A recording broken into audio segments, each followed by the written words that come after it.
आणि त्याच्यानंतर भूमिका जाहीर करू। त्यामुळे मला वाटतं या GRच्या माध्यमातून ओबीसीचं कुठलंही नुकसान होत नाही। मराठा समाजाला जी प्रक्रिया आहे, हा जो काही प्रमाणपत्र देण्याचा नियम 2012 आहे तो आम्ही केलेला नाही, तो पूर्वीपासूनचा आहे।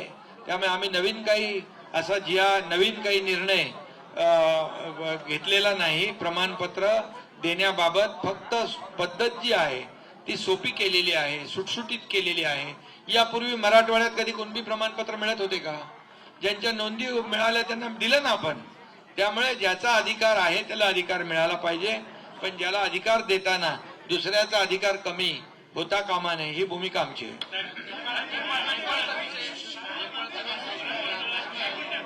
नेपाळमध्ये फार ते उद्रेक झालेला आहे आणि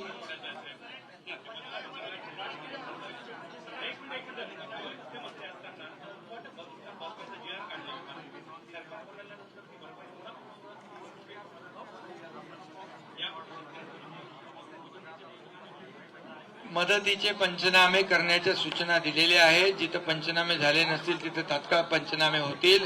शेतकऱ्यांना आम्ही वाऱ्यावर सोडणार नाही। शेतकऱ्यांचं सरकार आहे आणि माझ्या मुख्यमंत्रीमातून पीक विमा योजना असेल, त्याचबरोबर अनेक शेतकरी सन्मान योजना याच्या माध्यमातून वाटप केलेले आहेत। आता देखील देवेंद्रजींच्या काळामध्ये शेतकऱ्यांच्या सगळ्या पंचनाम्याच्या सूचना दिलेल्या आहेत। कुठेही शेतकऱ्याला आम्ही वाऱ्यावर सोडणार नाही।